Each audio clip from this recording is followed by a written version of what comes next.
Ok, casa y el otro casi de la casa. Son el doctor Mario Raúl y la doctora Olga.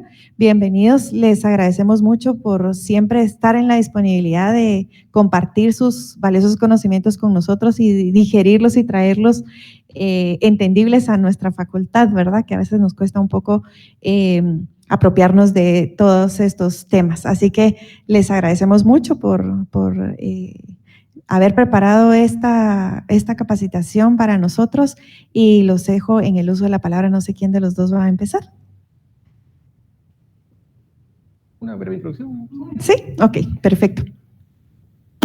Bien, muchas gracias por la invitación y pues esperamos que sea un momento de compartir experiencias con ustedes. Nos acompaña la doctora Olga Ruiz de la División de Desarrollo Académico y eso puede aportar estas distintas miradas en los entornos multidisciplinares que se dan el día de hoy.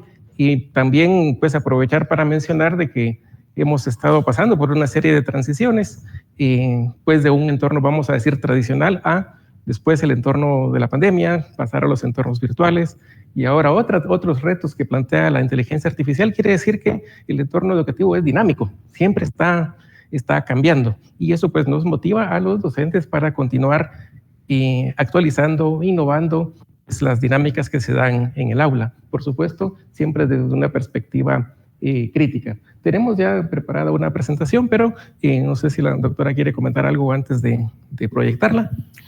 Solamente agradecer, ¿verdad?, el estar aquí compartiendo nuevamente con ustedes, porque no es la primera vez, como bien decía la maestra Sofi, no es la primera vez que estamos aquí, sino que ya llevamos un poco de tiempo tratando también de empezar. Por favor, yo creo que vamos a empezar compartiendo la pantalla donde aparece la presentación y si me dicen si la ven.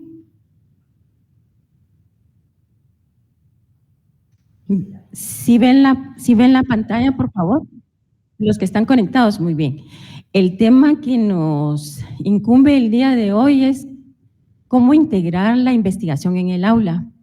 Es un poco difícil de poder explicar esta pregunta, pero creo que a través de la experiencia que se ha tenido en los trabajos de investigación que se han realizado, porque investigar es un proceso un poco complejo, y más que complejo es un proceso de compromiso, de responsabilidad de quien quiere iniciarse a esta vida de la investigación.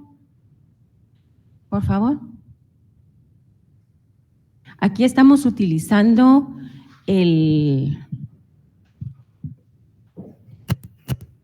aparatos que son de manera digital, que ayer venimos, les vamos a decir, estuvimos aquí ayer en la tarde tratando de ver cómo funcionaba y nos funcionó.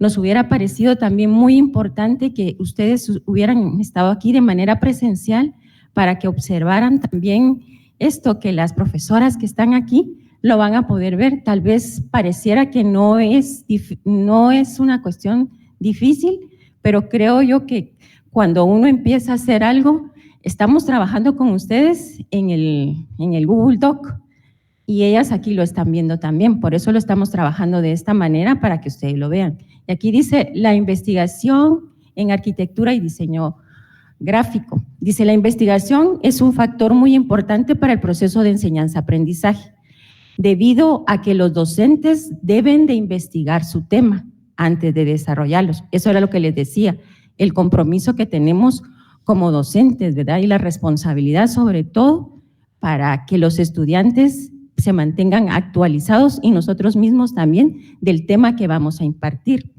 Y dice, y los alumnos deben de realizar una breve investigación acerca de los temas de cada sesión de clase. Cuando se desea hacer una investigación académica es necesario utilizar estrategias, técnicas, métodos y teorías para obtener información de acuerdo a esa investigación. Y aquí abajo, como pueden observar, está también la parte de quien lo escribe, está la cita, porque eso es algo importante también.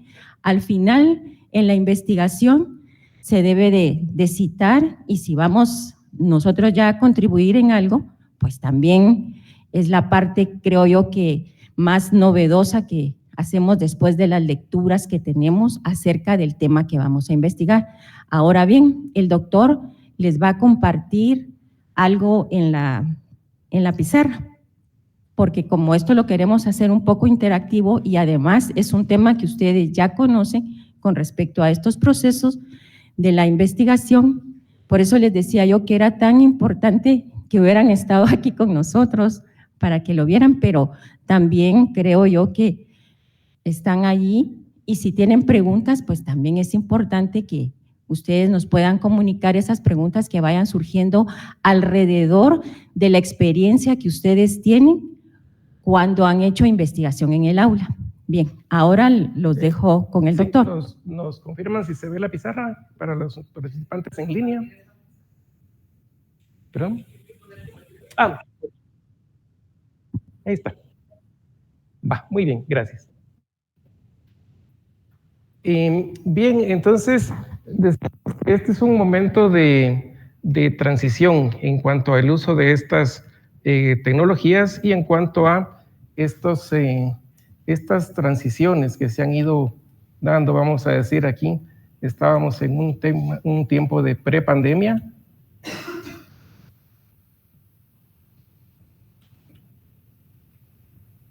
¿Qué características podríamos encontrar en esa prepandemia? ¿Cómo se le llamaba el dispositivo que estamos usando actualmente?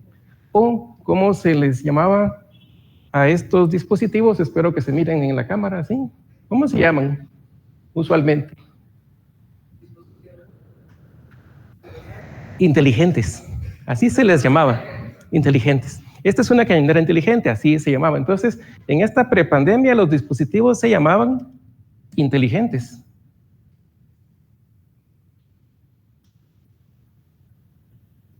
Bueno, así se llamaban estos dispositivos. ¿Pero por qué lo menciono? Porque hoy eso parece estar en un segundo plano, porque ahora no, ahora es la inteligencia artificial, ¿sí? Y es aquello, pero ojo, porque ya había dispositivos inteligentes, solo que no tenía ese contexto. Eran inteligentes, pero en este contexto no tan inteligentes tal vez, ¿verdad? Pero había una serie de dinámicas, sugerencias, propuestas para usar esos dispositivos en el aula. De hecho, hay discusiones, debates sobre si debe o no usarse, por ejemplo, el teléfono en el aula. En fin, la tecnología siempre nos acompaña. Por supuesto que después apareció el contexto de la pandemia, ¿sí? Aquí es un contexto pandémico. Y en ese contexto pandémico se potenció los entornos virtuales, la educación a distancia, más o menos, y hubo una serie de innovaciones. Innovaciones que tal vez fue el motor, el impulso para usarlas porque no se conocían tanto o no se usaban tanto. De hecho, hasta la tecnología que estamos usando actualmente, usar un Meet, usar un Zoom antes de la pandemia, era muy, muy poco frecuente. Sí existía, la tecnología existía. Algunos se recordarán por ahí del Adobe Connect, en fin, que existían, pero era una cosa un poquito complicada. Pero cuando se usaba, bueno. Y hoy estamos en este contexto contemporáneo de la, vamos a decir actual, contemporáneo tal vez no, de la inteligencia artificial. Pero por supuesto que en cada una de estas transiciones hay retos. Quiere decir, de como yo enseñaba tradicionalmente, he ido adaptándome y hay que ir primero innovando y luego también cuestionando a veces este tipo de dispositivos en tanto el proceso educativo. Y para eso el profesor necesita estarse capacitando constantemente. Pues como se ha hecho, sabemos aquí en la facultad, los alumnos también van de la mano esperando esa guía en ocasiones sobre cómo aprovechar estos recursos e incorporarlos en un proceso educativo. Entonces esto pues, nos parece interesante para comenzar a usar interactuar con esta tecnología. Vamos a regresar a la presentación, pero no sé si la profesora quiere comentar algo más. Sí, tal vez sí. En lo que hablaba el doctor Ramírez, por ejemplo, lo que se nos pidió que habláramos era de integrar la investigación en el aula. Y bien decía el doctor, por ejemplo, en la prepandemia, ustedes recordarán cuáles eran sus métodos, cómo lo aplicaban y todo eso. En la pandemia, pues también tuvimos que utilizar algunos métodos diferentes, ¿verdad? Unos métodos de contingencia, y muchos tuvieron un choque con esa nueva metodología, pero nos enfrentamos a esos retos y seguimos trabajando. Y luego ya, ahora que ya estamos de manera presencial, bien decían también la inteligencia artificial. Entonces, es ahí también como ustedes, sin darse cuenta, han utilizado ese proceso integrador, ¿verdad?, de sus metodologías, de las teorías que tienen que ir conjuntando para que ustedes en el aula pues tengan ya, cuando estén en el acto docente con sus estudiantes, puedan transmitir todos esos conocimientos. Pero no solamente eso, sino también ustedes cuando están en el aula, al inicio de cada curso, cada uno tiene una técnica diferente de cómo poder abordar a sus estudiantes. ¿Por qué? Porque algunos hacen algún diagnóstico inicial, eso hablábamos con el doctor ayer también, pero un diagnóstico inicial significa el hecho de que ustedes vayan a ver las habilidades y destrezas de sus estudiantes. Son los estilos diferentes de aprendizaje que tienen los estudiantes en función de cada curso, porque no todo es igual. Y algunos estudiantes se llama aprendizaje autónomo, unos son más visuales, unos son más auditivos, unos son kinestésicos. Entonces, las diferentes formas de aprender también es diferente, y eso es también la investigación, nos va a producir todos esos conocimientos en función de que nuestro curso sea exitoso. Sí, muchas gracias. Antes de regresar a la presentación, y había una cita que veíamos que nos sugería pues este proceso donde el docente tiene que involucrarse en la investigación, obviamente en el mérito de su tema, de su disciplina, del curso que imparte en una institución educativa, porque también vale la pena mencionar, la doctora mencionaba el diagnóstico, pues un curso posiblemente es uno más en una serie, en una secuencia de cursos, quiere decir, hay también que tener en cuenta este contexto de un pensum de estudios en una unidad académica, por ejemplo. Entonces, en ese contexto, distintas modalidades. Pero me gustaría compartir una anécdota con un profesor que hace años me hizo precisamente esta pregunta, porque se le estaba invitando, mire, ¿por qué no propone una investigación para...? Y entonces me decía, no, pero ¿yo qué voy a proponer si yo enseño dibujo? Bueno, pues proponga una investigación dentro del curso de dibujo. Sí, pero ¿qué propongo? Y solamente le hice una pregunta. Bueno, usted enseña dibujo. ¿Sus alumnos dibujan con la mano izquierda o con la mano derecha? Y el profesor se quedó pensando un poquito y me confesó, mire, en mis años de carrera he tenido 2 estudiantes ambidiestros. Esos son datos interesantes. En el mérito de ¿qué? De un curso de dibujo, que es un curso más bien. Pero esa práctica, esa dinámica, ¿cómo se desarrolla? ¿Cómo se enseña el dibujo? ¿O cómo se enseña matemática? Hay una cuestión interesante, si me lo permite la doctora, voy a ampliar un poquito ahí. Cuando nos ponemos a revisar cuáles son las líneas de investigación en las distintas disciplinas, pues pareciera ser que matemática es una cosa un poco abstracta, bueno, no un poco, de hecho, dentro de las disciplinas es lo más abstracto que hay. Y entonces, bueno, ¿pero qué investigarán ahí? Bueno, pues cosas novedosas, teoremas. Resulta ser que una de las líneas de investigación más fuertes en matemática es cómo enseñarla, que es una cosa muy difícil. ¿Sí? Entonces, quiere decir, el mérito de qué se investiga en matemática es, aparte de su propia naturaleza, es cómo enseñarla, porque sabemos que hay dificultades para enseñar matemática, pero en fin, solo es una excursión, digamos, qué pasa en dibujo, qué pasa en matemática, qué pasa en el curso de diseño, pues habrá distintos retos en cada una de estas áreas. Perdone, ¿regresamos a la presentación o...? Sí. Para ir avanzando y tal vez... Como les digo, esto que les damos son cosas que ustedes ya saben, que han visto. Ahora veamos esta parte que ustedes todos los días conviven con ella, que es el aula. Está un poco... Ahí está, el aula, dice.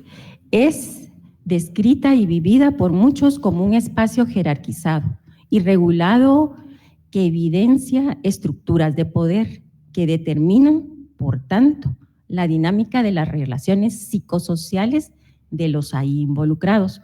Los ahí involucrados son estudiantes, profesor y algunos otros actores que también están. Dice, los procesos pedagógicos también están determinados desde un imaginario que remite a conocer como válido solo una clase de conocimiento, el académico, solo tipo de orden, el institucional, este tipo de orden, solo una forma de escuela, la que no acepta diferencias, y un solo tipo de maestro, el transmisor de conocimiento.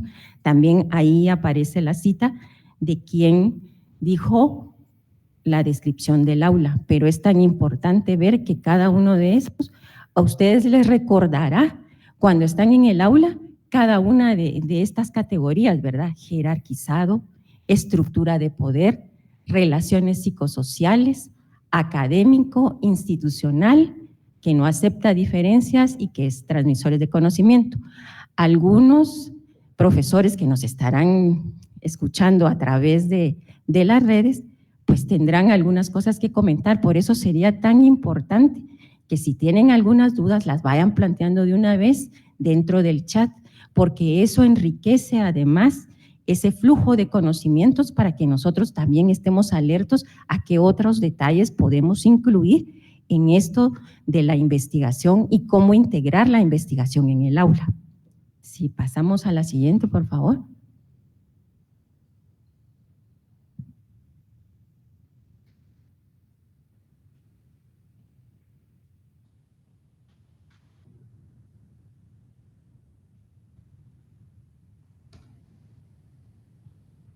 Vamos ahí tratando también de ver que estos, digamos, problemas también los tenemos dentro cuando estamos en el aula. Dice, sugerencias metodológicas. Dice, la lectura no solo del tema del curso, sino de forma general. Es importante, como decía, el conocimiento es claro y bueno cuando nosotros estamos impartiendo el curso, pero también, ¿por qué no abordar temas de filosofía, temas de arte, donde al estudiante también le van a imprimir ustedes el deseo de querer investigar, de ir más allá, de conocer no solamente el espacio que les rodea, sino ir a otros espacios, que eso lo va a hacer de manera integral y lo va a hacer diferente. Además, dice triangular la información, utilizar instrumentos. Esos instrumentos son los que ahora casi todos los investigadores estamos utilizando, el Google Form, que es famosísimo para que nosotros tengamos esa disponibilidad, así como están ustedes ahora mismo en su casa, de poder vernos, pero también los estudiantes, también a través de esos instrumentos de Google Form, pueden responder a través de su móvil, o sea, su celular, o a través también de algunos que utilizan su tablet o la computadora. Y hay estudios cualitativos. Dice, ¿qué hacer con las clases numerosas? ¿Qué tipo de evaluación, me pregunto yo? Y tal vez si ustedes pueden contestar dentro del chat, ¿qué tipo de evaluación hacen para nosotros cuando ya tengamos la grabación de este curso, podamos ver qué tipo de evaluaciones hacen? Porque es tan importante saber también cómo ustedes interactúan en el aula y hacen este tipo de consulta de la información transmitida al alumno. Cómo estimular que los estudiantes lleguen a tiempo a clase o simplemente que asistan, porque ustedes también han tenido y se han enfrentado a ese problema, ¿verdad? Y eso requiere también de que ustedes estén observando, que es parte de una técnica de investigación, observar si el alumno está a tiempo o no está a tiempo, ver también cuál es la dinámica del alumno, si es un alumno que está muy activo, otros que sean hiperactivos o otros que simplemente pasan desapercibidos en el aula. Esa es también su función integradora de la investigación para mejorar sus productos educativos. ¿El doctor quiere compartir con ustedes? Sí, tal vez sobre la misma lámina, pues son aspectos que seguramente se han abordado ya en el aula, pero nos compartían algunos docentes que también les hemos preguntado cuáles son esas dificultades que tienen, y a veces es precisamente recabar los datos, a veces no está tan claro. Entonces también quiere decir que si uno tiene ciertas inquietudes en el aula, tiene que tener alguna estrategia para poder recopilar estos datos. Estamos hablando de métodos de investigación, simplemente recabar los datos ya puede ser una tarea. Entonces, por ejemplo, el uso de ciertos instrumentos, puede ser un Google Forms, como puede ser, bueno, otras técnicas como la entrevista, preguntarle a los estudiantes. El asunto es que uno está consciente que uno está recabando datos. ¿Por qué? Porque los va a incorporar en esos estilos de aprendizaje que pueden ser diferentes en los alumnos, o regresando a la breve anécdota que contaba, bueno, pues es diferente si es con la mano izquierda con la mano derecha.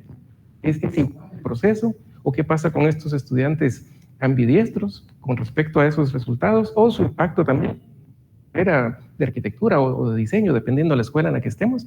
Entonces es importante este aspecto que nos han dicho algunos docentes que pues sí tal vez tienen varios años dando un curso, pero no han recopilado datos. Entonces, bueno, puede comenzar en algún momento para recopilar esos datos.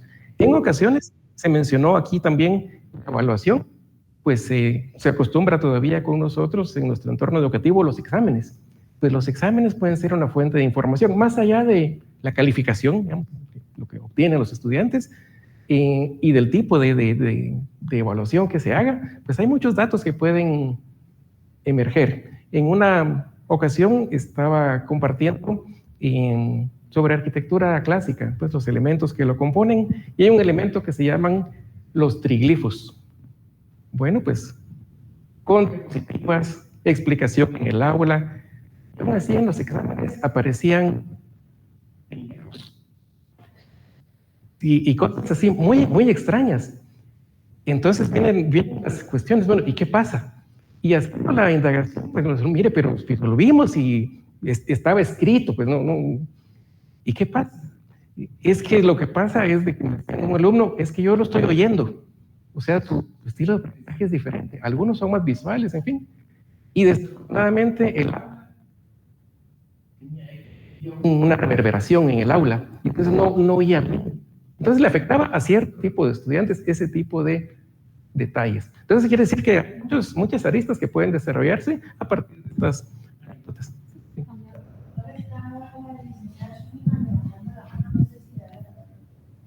Sí, por favor. Sí, adelante, licenciada Schönemann. Puede usar el micrófono. Gracias. Sí, y que sí se escucha, ¿verdad? Sí. Escuchando yo los comentarios que ustedes están haciendo, yo reflexiono en mis cursos. Y mis cursos, por práctica y porque la academia debe ser eminentemente científica, yo siempre les pongo a mis alumnos investigaciones. Es decir, el curso es investigación. Así el curso es investigación todo el tiempo. Pero me ha llamado la atención algo que ustedes dicen, con la práctica se va aprendiendo. Porque, como dicen por ahí, más sabe el diablo por viejo que por diablo, ¿sí? Entonces, la idea es, ¿qué es lo que hace falta? ¿Sí? Porque investigación yo creo que todos los docentes nos ponemos. Inclusive yo he dado el curso de métodos y técnicas de investigación y veo que las deficiencias en términos generales son que los estudiantes, en primer lugar, la motivación para hacerlos, investigarlos y explicarles cuál es la razón de que debe ser investigación. Pero el meollo, si lo he notado, es que no saben citar la información que recopilan. Yo me imagino que más adelante ustedes lo van a hablar, pero ¿por qué quise hablar ahorita antes de eso? Porque yo escucho conferencias de doctores, de magísteres, y etcétera, etcétera, y todos cometemos a veces ese error. No citamos. Creemos que cuando parafraseamos no hay necesidad de citar, por ejemplo, ¿sí? O creemos, y entonces el alumno se debe formar el hábito de que lee, pero sabe de dónde saca la información. Porque no es lo mismo, ¿sí?, cuando él expresa su opinión basada en lo que ha leído, a simplemente cuando crea nueva investigación, porque sabemos bien que los laboratorios o matemáticas, algunos de esos nos dan conocimientos nuevos, más toda la teoría que existe en nuestros cursos, de desgracia, sociología, ecología, sí, ya hay mucha documentación que los alumnos tienen que aprender a citar, siempre, porque en la clase uno puede utilizar el teléfono, como usted mismo decía, no sé si es necesario utilizarlo, sí o no, Pero en la práctica, como yo he estado practicando toda esta clase de cosas para saber si realmente el alumno es capaz de citar de dónde saca la información. Mis guías de trabajo siempre tienen abajo el enlace de las normas Chicago, ¿sí? Que usted creo que fue el que los propuso en investigación que se cambiaran por la ZAPA. Entonces, veo que esa es una de las deficiencias. Por ahí lo dejo, después participo más. Gracias. Muchas gracias. Creo que hay varios temas que se abordaron y no sé si la doctora quiere comentar algo al inicio. Yo creo que darle las gracias a la maestra. Todo lo que ella dijo, pues nos parece, porque todos, aunque no demos el curso de investigación, todos investigamos de alguna u otra manera y también eso es lo que le trasladamos a los estudiantes, ¿verdad? Ya lo comentábamos en las anteriores diapositivas, que es eso. Nosotros tal vez no nos damos cuenta de ese proceso de la investigación, que es como tan sutil, pero en el momento en que ya solo solicitamos alguna información, les pedimos algún trabajo, ya estamos haciendo esa parte de investigación sin darnos cuenta. Sí, muchas gracias. Y muy importante lo que se menciona, siempre es documentar las fuentes, por un lado, y por otro lado también pues hay distintos modelos, y en este caso pues a lo que se apunta es un modelo educativo basado en la investigación. Quiere decir donde la investigación aporta pues para todo ese proceso de enseñanza-aprendizaje, así es como se conoce. Y luego pues aprovechar también todos los recursos que tenemos. Tal vez solo muy brevemente vamos a pasar a esta, sí, que estimo que la mayoría de ustedes conocerán, es la página de la Biblioteca Central. Quiere decir, maneras de documentar, y decía, por eso nos pareció, aunque sea con un esquema muy breve al inicio, que la pandemia nos dejó también oportunidades, porque algunas cosas ya existían, pero tal vez se potenciaron más con estos entornos virtuales dentro de la pandemia, y una es pues el acceso a información en línea, y donde en pues, muchos casos, a ver, pínchate y va. Sí. En muchos casos pues está la opción de, bueno, la ciencia abierta nos están recordando aquí, está... sí, perdón, es que se abrió una nueva ahora, ahí está. Esto pues seguramente lo conoce la mayoría, la página de Raleigh, que está la red de revistas, y que para eso, ese es mérito de otra charla, pero en atención a lo que comentaba la licenciada Schoenemann, que le agradecemos, pues está la opción siempre de hacer búsquedas acá, y este tipo de portales ya están hechos para poder extraer la cita de la manera más rápida posible, quiere decir, nos da facilidades. Esto obviamente estimamos que es parte de lo que ya conocen los alumnos, pues como parte de los primeros cursos de cada carrera. Pero muy importante, y antes de cederle la palabra a la doctora, solamente una voz de alerta. Las investigaciones no todas son de naturaleza bibliográfica o teórica, hay unas que son de naturaleza empírica, como el curso de dibujo que estaba mencionando. Quiere decir, digamos, las citas ocurren en este entorno, y seguramente una parte siempre va a estar así, pero las investigaciones de naturaleza empírica son diferentes.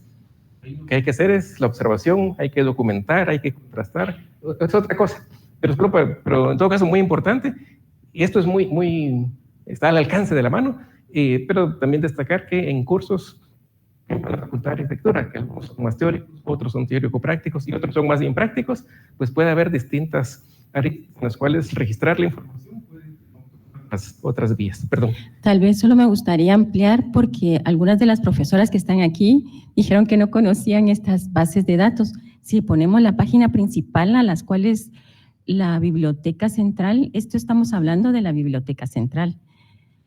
Fíjense que cuenta con estas diferentes bases de datos y son bases de datos que me imagino que muchos de los profesores también que nos están viendo en línea. Ajá. Sí. Muchos de los profesores que también están en línea, algunos habrán ido a visitar la biblioteca y les comento que también ustedes como profesores pueden ir a la Biblioteca Central y en el 5º nivel hablar con una de ahí de bibliotecología, una licenciada de bibliotecología, y también pueden solicitar los libros de texto de su curso. Entonces la Biblioteca Central compra esos libros de texto, que creo yo que es importante también porque muchas veces no contamos con la biblioteca de la unidad académica, que tal vez tendrá 3 o 4 o 5 volúmenes de lo que necesitamos. Pero también les comento que por cuestiones institucionales estuvimos casi todo el mes de febrero y marzo en la biblioteca. Entonces nos adentramos un poquito más al mundo de la biblioteca también, y les digo que hay recorridos donde ustedes como docentes los pueden solicitar para que ustedes puedan ver estas bases de datos, porque cada una de las bases, dice, sí, mejor dejémoslo así, cada una de estas bases de datos está especializada por la disciplina que tenemos. Por ejemplo, hay de las ciencias sociales, hay de las ciencias de la salud y también de la tecnología y las ciencias exactas. Entonces, como ustedes pueden ver, la universidad es todo un mundo que tal vez muchas veces vamos descubriendo poco a poco, pero ahí se cuentan, tal vez no se tienen todos los recursos, ¿verdad? Muchas veces, porque harán falta, pero con los mínimos que tenemos, pues explotarlos y trabajar con esos recursos que tenemos mientras vienen, por ejemplo, los libros que se les solicitan tanto a la Biblioteca Central como a la misma unidad. Y déjenme contarles que pasé un Google Form a la biblioteca en función de esta investigación, donde les preguntaba qué tanto era la asistencia de los docentes a la biblioteca. Pues me contestaron y dice que sí, van a la biblioteca, los docentes sí visitan la biblioteca y que consultan libros, los textos y lo hacen. Y les voy a mostrar luego esa parte, pero esas se las voy a enviar porque estoy creando ese documentito donde es interesante saber cómo es la dinámica del profesor de la Escuela de Diseño Gráfico y de Arquitectura, ¿verdad? Que cuán tan asiduos son o no a la biblioteca. Eso me pareció tan importante hacerlo porque reflejó y les pedí los títulos de los libros que consultan y me los dieron por la Escuela de Diseño Gráfico y por la Facultad de Arquitectura. Entonces ahí tenemos eso, cuando los usan, pero también ahí dentro de la descripción que me dieron de los libros aparecen libros bastantes de arte que consultan, ¿verdad?, los profesores. Entonces eso también es bien importante. Aquí ya el doctor está poniendo algunos de los documentos también que se pueden encontrar, pero esto es, ¿verdad?, la acuciosidad que se tenga, también el pensamiento crítico. Creo que es importante dentro de una investigación el hecho de comunicar nuestra investigación con nuestro compañero docente y ver qué cosas a nosotros se nos escapan, ¿verdad? Porque hay muchas cosas que como docentes también se nos escapan y cuando la compartimos con el otro docente, tal vez de la misma área, él nos pueda indicar y decirnos, mira, te falta esto, o le sugiere algo a uno por la experiencia que tengan. Perdón, creo yo que esto es bien importante, porque ahora vamos a hablar un poco también, miren cómo nos llevó todo esto. Esto nos ha llevado, pareciera que estar aquí es 15, 20, 40 minutos. No, hemos estado desde el momento que nos dijeron, que nos comunicaron que teníamos esto, apreciablemente con ustedes estar aquí, empezamos a indagar más cosas. Pero una de las cosas que se indagó también fueron los estudios generales y cómo los estudios generales también fueron exitosos en esa parte. Y una de las cosas es lo que les decía, el hecho de compartir la información que tenemos de nuestro curso. Otro es, ¿saben qué es importante? Que el coordinador, y si hay coordinadores que nos están viendo, creo yo que eso también es importante. El hecho de poder tener sesiones con sus profesores, para ver qué bibliografía están utilizando, si eso se ha innovado o cómo lo han hecho, qué programas, y hacer esas discusiones. Yo creo que más adelante van a haber intervenciones y me van a decir, mire, eso lo hacemos, ¿verdad? Pero eso creo yo que también es algo medular para saber la sintonía de la bibliografía que utilizamos, si estamos de acorde o si algunos cursos no son todos, no van de la misma manera, ¿verdad? Eso es tan importante hacerlo, y eso ya se hacía en los estudios generales, y les estoy hablando de 1964, porque ese es un informe que está en la biblioteca y dice todo lo que hacían los coordinadores de cada área con sus profesores. Por favor, profesor. Sí, gracias. Bueno, en aras del tiempo, pues no vamos a detallar, digamos, esto, pero están en la página de la biblioteca, y también hay documentos, en este caso en EBSCO, no son solo artículos, sino también hay libros. Entonces, pues muchas oportunidades. Eso pues es materia de otra charla, pero regresando a nuestra presentación. Para ir avanzando un poquito, porque si no también los vamos a aburrir. En todo caso, también gracias por la intervención de la licenciada Schuniman.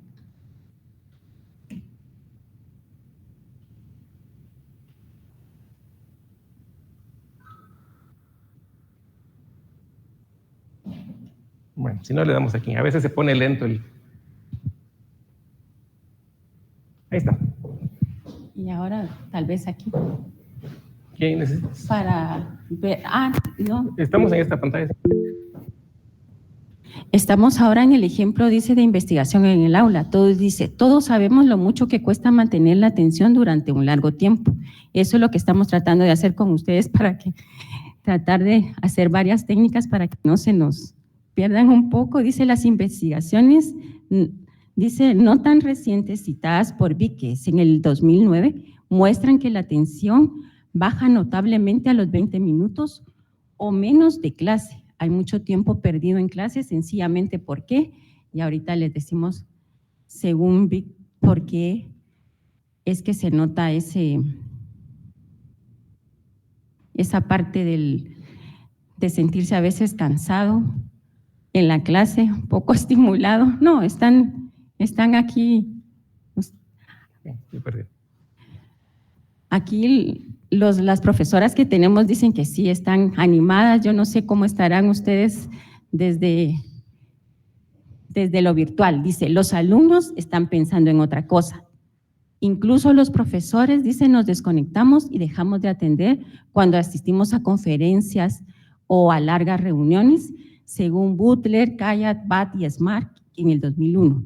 Cuando a los alumnos se les devuelve un trabajo corregido y calificado, lo que les importa es la nota, los comentarios del profesor para mejorar futuros trabajos, sirven, dice, para muy poco si no hay una segunda oportunidad, pero como bien lo expresa Taras, ese feedback, dice, no es eficaz hasta que el alumno desarrolla con fundamento los contenidos recibidos en clase. Y ahí viene otra serie de datos que dan, si podemos pasar. Son otros datos también que da este profesor con respecto a la desatención del... Mire, esta es parte, como ustedes lo están viendo, aquí estamos trabajando y esa cuestión de interactuando con la inteligencia, dice, la posibilidad de llevar a cabo e incluso de publicar una investigación con la información que se recoge en nuestras evaluaciones y exámenes, lo que hablaba ya el doctor anteriormente, ¿verdad? De dónde podemos sacar información para hacer investigación en el aula. Dice que esto puede ser un estímulo para experimentar innovaciones o examinar de manera más planificada la eficacia, tanto de lo que ya se hace como de las modificaciones que se pueden introducir en nuestra forma de evaluar. Dice, en primer lugar, es mucho lo que se puede investigar sobre la docencia y el aprendizaje, y esto sin salir del aula, con datos que ya contamos o que podemos fácilmente obtener de nuestros alumnos y no solo de rendimiento. Y aquí le puse 2 ejemplos, porque en diseño gráfico pueden trabajar con el curso de procesos de comunicación, con animación de tercera dimensión, con talleres de diseño, proyecto interactivo, taller de fotografía, diseño editorial y animación de segunda dimensión. Y para arquitectura, puse algunos ejemplos donde dice diseño arquitectónico, construcción y estructuras, historia de la arquitectura, urbanismo, planificación, diseño de interiores, tecnología de arquitectura y diseño publicitario. Luego, si quieres, se puede cambiar de una vez desde la manera como se hacía antes. En segundo lugar, podemos percibir también que el nivel de dificultad de estos estudios puede ser muy asumible, aunque hay estudios de un mayor nivel de complejidad. Y aquí hay uno, dice, el uso de herramientas didácticas. Se necesita un nuevo enfoque que aumente las habilidades de enlazar procesos de comunicación, de diseño arquitectónico, de proyecto interactivo y de tecnología de la arquitectura para cambiar la actitud hacia los cursos teóricos y prácticos y, por ende, tener un aprendizaje significativo en el manejo consciente del nivel del conocimiento integrado de los alumnos, que los alumnos realicen un proyecto de investigación. Sí, ahora, por favor. Muchas gracias. Pues aquí vale la pena mencionar que sabemos que en los cursos de diseño se desarrollan procesos de investigación. Hay que recordar, decíamos, la naturaleza de los cursos es distinta, no todos son totalmente teóricos, y en el caso de los cursos de diseño, ya sea diseño arquitectónico, diseño visual, los estudiantes tienen que fundamentar un proyecto, ¿sí? Porque se trabaja con proyectos. Entonces, esta fundamentación que tiene que hacerse del proyecto a veces involucra datos de tipo cuantitativo, datos de tipo cualitativo, y no siempre se tiene noción para empezar de cómo aplicarlos, pero hablando del curso de diseño arquitectónico, por ejemplo, resulta ser que algo muy común para estudiantes de arquitectura es hacer un análisis de sitio. Bueno, un análisis de sitio es un proceso, una aproximación metodológica propia de los estudios de arquitectura. Así se llama, un análisis de sitio. Y en el análisis de sitio hay que recopilar datos cuantitativos y cualitativos. Y un dato cualitativo muy importante, y lo menciono porque puede ser que la audiencia, no todos participen de ese proceso. Es una visita de campo que se hace al sitio, lugar, y entonces se determinan las mejores vistas. Ahora, es una cosa muy importante. Cuando hay proyectos inmobiliarios, le dicen, mire, tiene vista al volcán, tiene vista aquí, ¿sí? Ahora, ¿cómo se determinan las mejores vistas? Es un proceso cualitativo de percepción. Pues se llega y se dice, sí, ¿qué se mira aquí? Eso es cualitativo, eso no es cuantitativo. Pero es un detallito, pero el punto es, habíamos dicho, la dificultad de recopilar datos. Bueno, es un dato, pero no es cuantitativo. Y es algo que sucede a menudo en estudios de arquitectura. Pero lo menciono porque eso puede formar parte de estos procesos. Sí. Y gracias, nos avisan que Emperatriz tiene un comentario y le damos la palabra. Por favor, maestra. Muchas gracias. Sí, estaba levantando la mano desde hace unos momentitos, pero primero que todo agradecerle su presencia, ¿verdad? Porque yo siento que estos temas son relevantes. Una de las cosas que uno tiene que tomar en cuenta en estos momentos es que vivimos en una sociedad tan inmediata, tan rápida, que cuesta mucho que el estudiante se involucre en estos procesos de investigación. Sin embargo, nosotros en diseño gráfico hemos tenido, pues desde que empezó la carrera hace casi 40 años, un proyecto que se llama de integración. Y este proyecto de integración, pues como yo he dado clases de diseño y de teoría en la actualidad, vinculo la teoría con la práctica. ¿Y cómo lo hago? Investigando. En este caso hemos trabajado varios, precisamente con los ejes transversales de la universidad, ética, identidad, medio ambiente, y en el último, que fue de identidad, nosotros fuimos a ver murales, fuimos a ver arquitectura, escuchamos conferencias, fuimos al MUSAC, tomamos fotografías, documentamos la actividad, y finalmente el estudiante se logró que se vinculara, porque también otra cosa que es interesante es que vivimos en la sociedad de la imagen y del entretenimiento. Entonces es complejo llegar al estudiante, pero también es la tarea que nosotros tenemos, como saber cómo involucrarnos más, porque todo ahora se vuelve más interactivo. Y en esas habilidades, ¿verdad? Que donde los estudiantes son sumamente digitales, también uno tiene que saber cómo llegar a ellos. Eso me parece interesante. Como resultado de eso, nosotros hemos tenido proyectos, por ejemplo, de La Patria del Criollo, de unos libros del autor Virgilio Rodríguez Macal, de los Objetivos de Desarrollo Sostenible, y todos parten sobre metodología de investigación, quizá muy básica, pero lo importante es esa vinculación y que el estudiante y el docente conozcan un poquito de lo que se hace dentro de la USAC, porque finalmente eso es lo que desarrolla el pensamiento crítico y ayuda al aprendizaje. Muchas gracias, doctores. Muchísimas gracias, maestra, por las explicaciones que usted nos acaba de dar del abordaje de su curso. Pues yo creo que si vamos en esa línea, vamos bien trabajando, ¿verdad? Yo creo que es la manera de integrar tanto la práctica como la parte teórica. Entonces, creo que en ese camino vamos.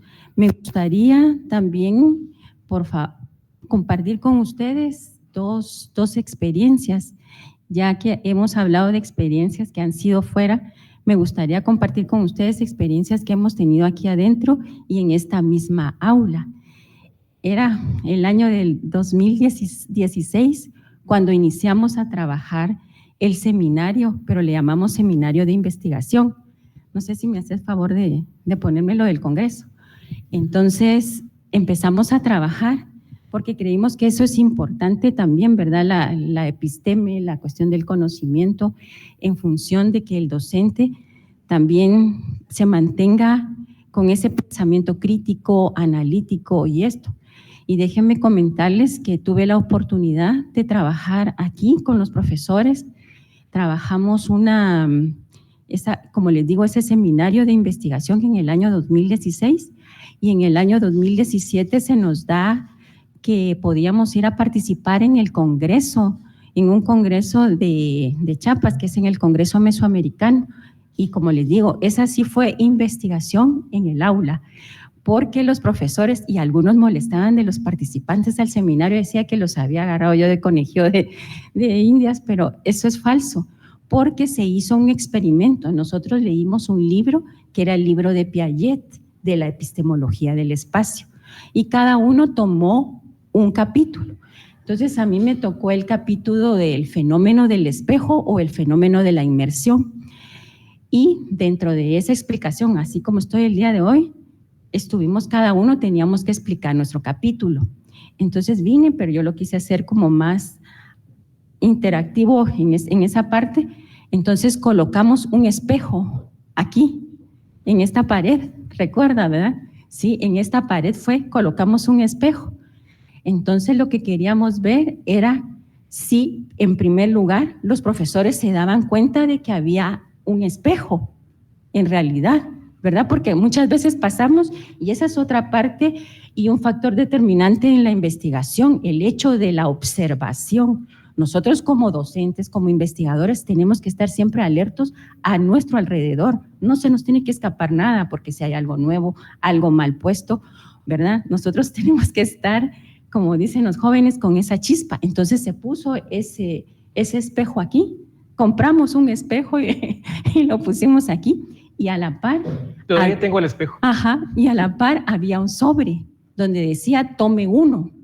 Algunos solo entraban y se sentaban, ¿verdad? Y otros les teníamos que decir que tomaran el sobre, porque en el sobre habían dos preguntas, que qué era lo que había visto y cómo se había visto él en el espejo. Y esto lo trabajamos con la teoría de la fenomenología, ¿verdad? Entonces, cada vez que profundizaban más en sus preguntas, era lo fenomenológico. Porque aquí dice, miren, una actitud natural, tomaron unos y aquí está expuesto. Y algunos tomaron una actitud desinteresada en función de las respuestas que nos dieron y otros sí profundizaron. Entonces esos fueron los profesores que llegaron a la parte de la fenomenología. Entonces es eso, como les digo, esta es forma como de motivarlos a ustedes, profesores, a investigar, ¿verdad? Porque imagínense, de ese curso que tuvimos, salió como resultado este artículo que se presentó en ese Congreso Mesoamericano en Chiapas.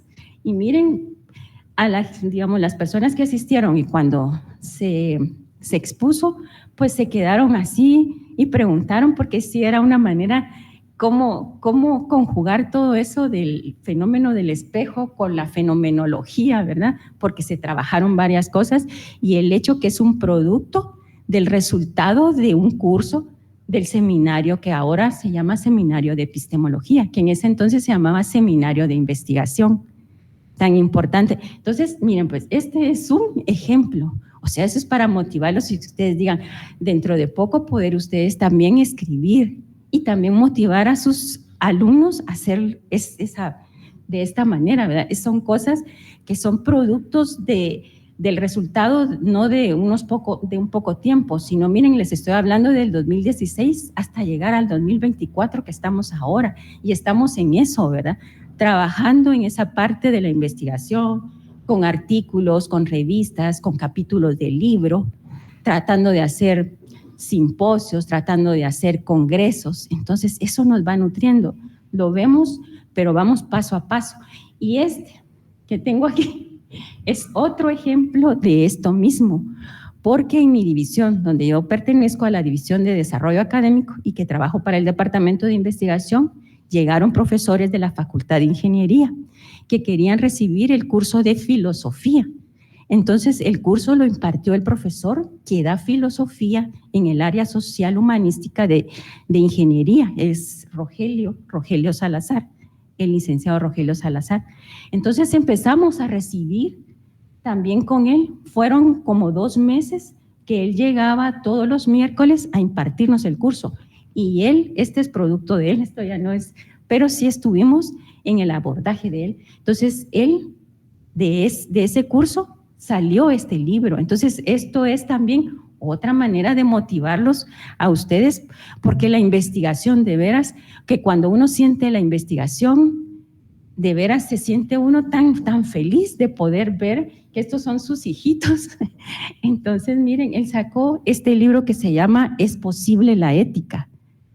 Y habla de eso que él nos llegó a dar en ese momento. Entonces, esto era lo que yo quería compartir con ustedes, estos trabajos que en realidad, por eso tal vez sí tenemos un poco de propiedad para hablar aquí, ¿verdad? De esa investigación, de integrar esa investigación en el aula, porque hemos tenido esta práctica.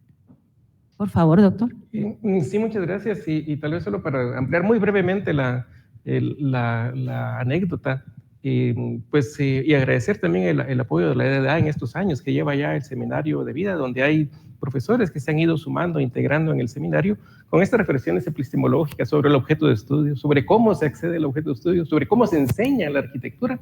Ese es el tipo de cosas que se ven en el seminario, pero en particular surgió el tema del Seminario de Epistemología del Espacio por un recorrido que hicimos en la biblioteca y casualmente encontramos un documento muy valioso de Piaget que se llama La Epistemología del Espacio. Y la primera consulta fue, bueno, ¿y este documento lo conocen en la facultad o no? Y resulta que no, era un documento desconocido en aquel entonces en la facultad. ¿Y no sería importante reflexionar sobre lo que decía Piaget sobre el espacio? Un tema muy importante, y pues en cursos de diseño, sobre todo de diseño arquitectónico. Entonces ya se comenzó a desarrollar una dinámica y pues ejercicios de lectura y demás, y uno de ellos pues que está reflejado acá, una publicación derivada de eso. Entonces en el seminario siempre provocamos, invitamos a que se publique. Y muy brevemente, porque sé que el tiempo va corriendo, esos ejercicios han llevado, aquí están, a otras publicaciones. Estas son de la revista Avance, y que espero que ustedes conozcan. La revista Avance ya tiene el sistema OJS, que se pueden hacer búsquedas por artículo, por tema, en fin, por palabras clave. Y aquí seleccionamos a una autora, Cecilia Santisteban. Hay varios que han publicado, pero Cecilia Santisteban pues ha sido bastante prolífica. Aquí hay un artículo de corte fenomenológico también, donde se preguntaba a los participantes, cuando vieran un espacio arquitectónico, que le tomaran una foto. ¿Cómo se decide cuál es un espacio arquitectónico? Nuevamente es pues un ejercicio de percepción. Y entonces aquí se hizo esta publicación. Pero aquí hay otra, el estudio de caso, porque le pedimos a Cecilia Santisteban decirle, mire, en arquitectura se usa mucho una cosa que se llama los casos análogos. solamente en la Facultad de Arquitectura. Eso no sé. ¿Qué es lo que aparece en la literatura, en Derecho, en Ciencias Sociales? El estudio de caso. Entonces, ¿cómo es ese estudio? ¿Cómo se podría aplicar esto en arquitectura? Entonces le hicimos el reto a Cecilia y publicó este artículo. Yo sé que está muy pequeñito acá y no lo vamos a abrir acá, pero de los ejercicios de sus alumnos,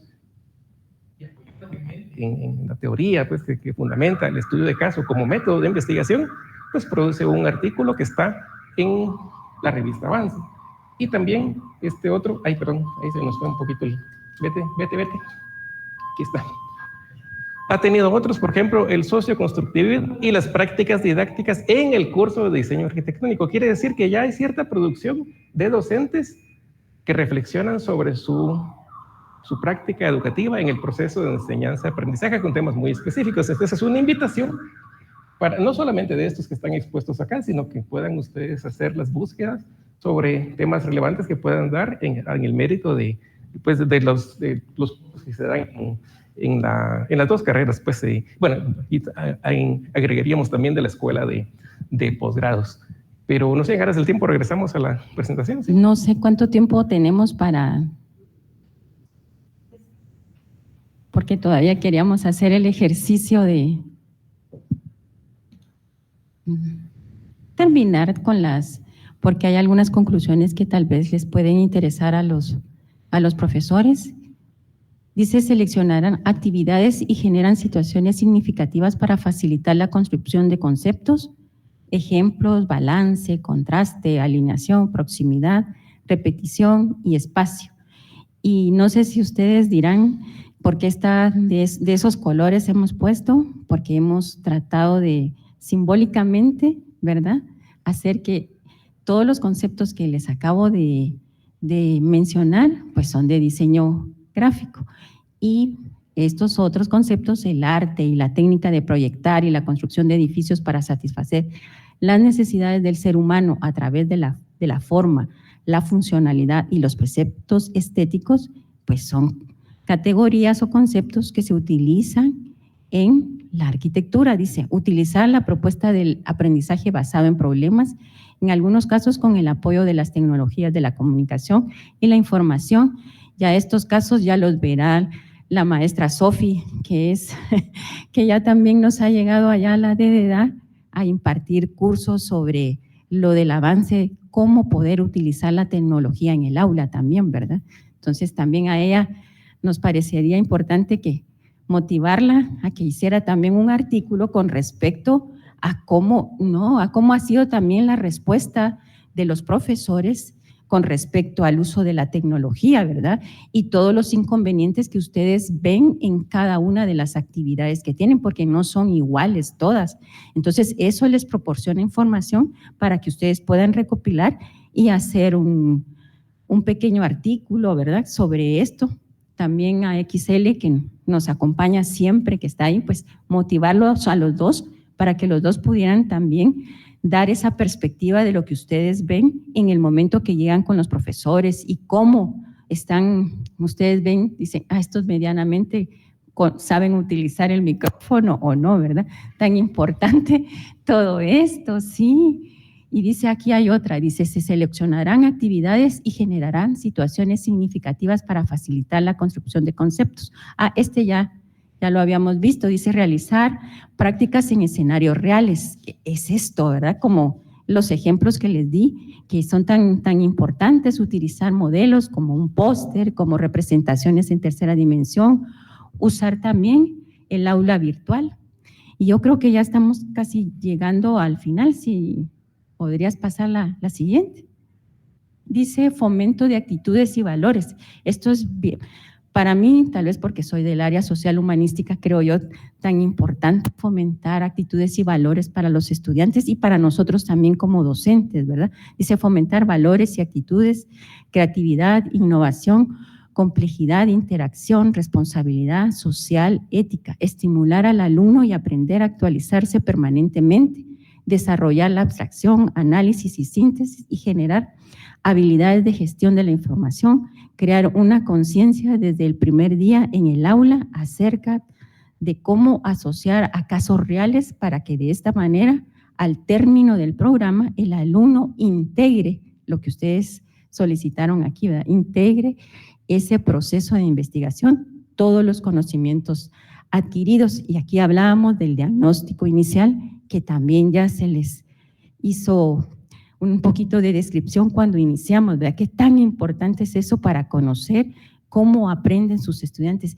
qué estilos de aprendizajes tienen y el aprendizaje autónomo, que ese es el que hay que también estimular en los estudiantes, según cuando ustedes vean las características, si es visual, como les decía, si es auditivo, si es kinestésico, ¿verdad? Eso es tan importante. Y como conclusiones, dice, es necesario considerar la necesidad de formar a los docentes en teorías, métodos y técnicas de investigación para que puedan mejorar su práctica docente en el aula. La investigación es una estrategia que genera el desarrollo y habilidades de los alumnos analizando su formación para construir un nuevo conocimiento. La investigación es considerada como una valiosa herramienta didáctica que fortalece el proceso de aprendizaje. Si el docente utiliza la investigación en su práctica educativa, la reflexión crítica de su propia actividad y de sus alumnos, mejora el proceso de enseñanza-aprendizaje. Al aplicar la investigación en los procesos de enseñanza y aprendizaje, existen beneficios tanto para el profesor como para los alumnos e incluso para las instituciones educativas. Para los alumnos les permite adquirir habilidades organizacionales y percibir con facilidad sus conocimientos para sus recursos didácticos, así como incrementar su productividad académica y la posibilidad de apoyarse en sus actividades tutoriales y desarrollo académico de los estudiantes. Y para las instituciones, que el docente aplique la investigación en el aula y que los alumnos utilicen esta herramienta para su aprendizaje les va a permitir mejorar los índices de aprovechamiento académico y menor deserción de los estudiantes. Yo creo que aquí estamos ya en la fase final. No sé si el doctor, a mí me gustaría, digamos, por favor, la anterior a esta, dice cuando en una materia académica no se investigue ni se cuestione o bien no se produzca conocimiento nuevo o en lugar de impulsar el progreso y el desarrollo nos encamina al estacionamiento y a la absolutización de las verdades establecidas. No sé si puedo hablar un poco de este término, yo creo que algunos sí lo han oído, el entelicidio, que es un concepto, ¿quieres tú decirlo? No, decilo. Adelante, maestra. No, bueno, entonces dice, el entelicidio pues se asume así en maneras cortas como que están suicidando a la inteligencia como tal, ¿verdad? Aquí la profesora aquí nos dice, los docentes y los estudiantes deben de estar de acuerdo que sin investigación en los procesos de enseñanza-aprendizaje sería más difícil salir adelante a enfrentar cualquier situación en el entorno académico y laboral, que es una responsabilidad moral. Y dentro del ámbito académico se investiga quien desea estar actualizado y buscar adquirir un lenguaje para percibir, aprender y explicar los temas relacionados de acuerdo al ambiente académico en que se encuentre. Y aquí les ponía esto de, es posible la ética, ¿verdad? Todo va relacionado. Y a mí me gustaría que el doctor, si tiene algo para integrar estas tres palabras, ¿verdad? De las que se resaltar. En los minutos finales cada vez hay más retos. Aprovecho a hacer un breve clip. Mañana comienza una serie de charlas en el Congreso Internacional que vamos a tener. Nos van a visitar profesores de la Universidad Veracruzana de México, de la UNASA de El Salvador, y en línea vamos a tener representantes de la UNSAC de Cusco, de Perú, y van a ser temas educativos. Entonces, para quienes estén interesados, pueden seguir las charlas o acompañarnos en el auditorio de la facultad. Pero lo menciono porque dentro de las charlas que se van a presentar el día de mañana, algunas tienen que ver, por ejemplo, con los retos que plantea el uso de la inteligencia artificial.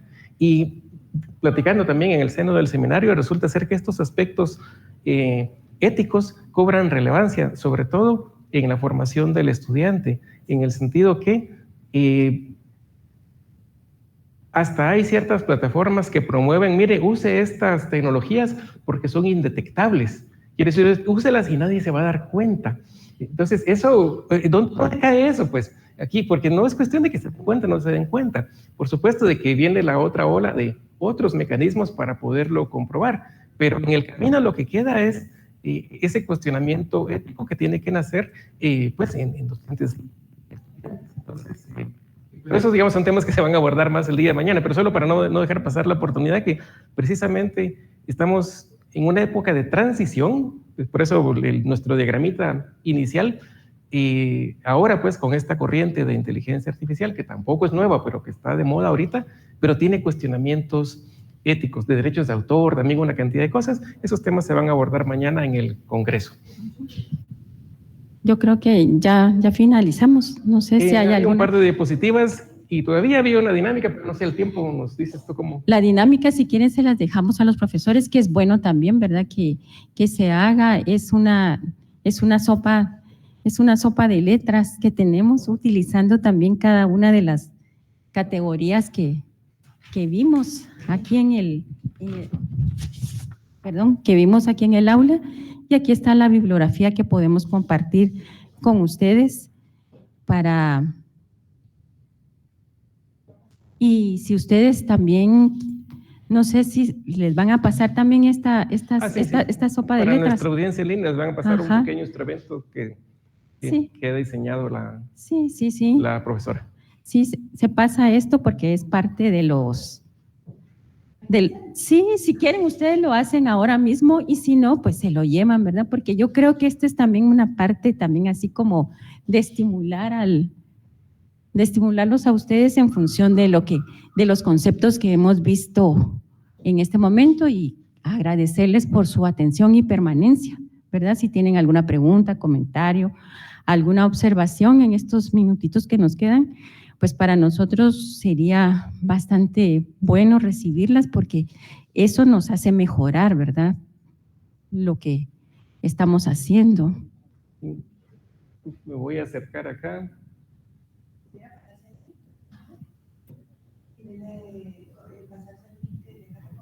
Si alguno de ustedes que están viéndonos en línea tiene alguna pregunta para nosotros, algún comentario o algo que podamos nosotros mejorar también en función de lo que estamos haciendo. Muchas gracias. Ahí vi algo que decía de la maestra Emperatriz. Felicidades por la actividad. Gracias. Y por favor, maestro. Muchas gracias. Bueno, yo solo quería agradecerles en nombre de los asistentes por la importancia que tiene esta charla dentro de nuestro quehacer docente. Y como bien decían ustedes, pues definitivamente dentro del proceso de aprendizaje actual, que es un autoaprendizaje, la investigación es fundamental. No se puede avanzar en el aprendizaje si el estudiante no se le acostumbra a ir fortaleciendo su autoestudio, su investigación, y desarrollando ese proceso para que él mismo vaya siendo curioso de todo lo que tiene que ir avanzando entre el aprendizaje. Y obviamente la investigación dentro del aula es fundamental. Me gustó mucho pues cuando citaron el intilicio de Mario Roberto Morales, que es precisamente pues ese estancamiento que hay por falta de tener una visión global de lo que está pasando. Y sucede mucho pues que efectivamente tenemos muchos profesionales graduados que en el fondo son analfabetos de todo lo que está pasando. Así es que muchas gracias realmente por todo lo que nos han dejado el día de hoy. A ustedes, maestro, por la permanencia durante la charla. Muchas gracias. No sé si alguien más quiere o ya damos por terminado. Como les digo, sí, por favor, maestra. Gracias, pues felicitarlos por todo el esfuerzo. Yo siempre he dicho que ustedes fueron desde la Dirección de Investigación la cara visible de la Facultad de Arquitectura durante el tiempo de pandemia y el tiempo que hemos estado en línea. Entonces, todo ese esfuerzo es tan valioso porque permite la visibilidad de todo el trabajo de investigación que ustedes han hecho. Trabajo que muchas veces es intangible e inadvertido por las personas que no se vinculan con la docencia. Sin embargo, la universidad tiene que recuperar estos espacios poco a poco y lo va a hacer cuando nosotros también estemos conscientes de la importancia que tiene la educación superior en los ámbitos de las familias guatemaltecas. Muchas gracias. Muchas gracias, maestras, y a ustedes nos debemos. Y como les digo, si tienen alguna observación, pues también nos lo ponen ya sea en el chat o nos lo comentan después ya así de viva voz. Ahora mismo... Sí, tal vez solo como cierre también agradecer pues los comentarios que nos han colocado acá, de reacciones pues a la charla que platicábamos con la doctora. Tiene un fin más bien de motivar, de exponer y presentar, pero motivar, y es parte de lo que pues nos estamos comprometidos a hacer con nuestros alumnos, a motivarlos a que se involucren en esos procesos de investigación, a despertar esa curiosidad, como mencionaba el arquitecto Valladares. Entonces, porque a veces eso es lo que falta, esa motivación, y nosotros mismos estaremos evocando ahora, cuando fuimos alumnos, qué profesores nos motivaban, nos decían sigue adelante, nos cuestionaban, nos provocaban esa curiosidad. Entonces, pues eso es lo que me gustaría cerrar con eso y agradecer su atención y permanencia. Sí, muchas gracias a todos profesores, también nosotros con mucho cariño y respeto para ustedes.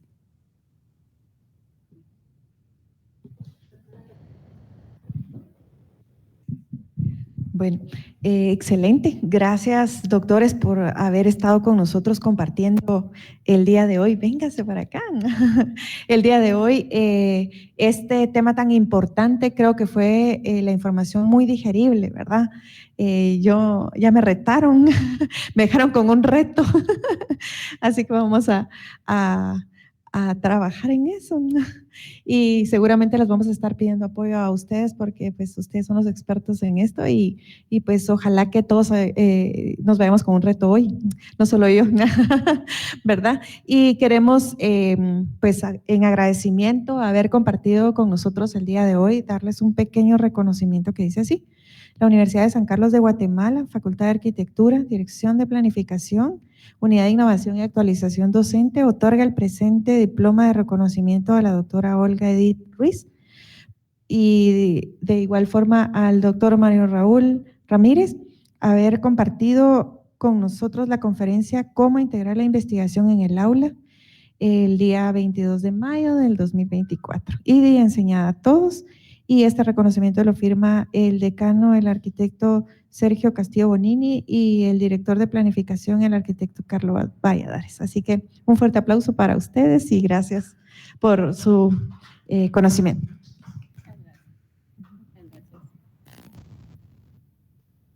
Gracias. Ahí están presentando su diploma. Gracias, esto sería todo por esta capacitación. Los esperamos en la tarde en el cierre del club de lectura que termina el día de hoy. Así que gracias a los participantes virtuales y a los participantes presenciales. Feliz día para todos. Muchas gracias.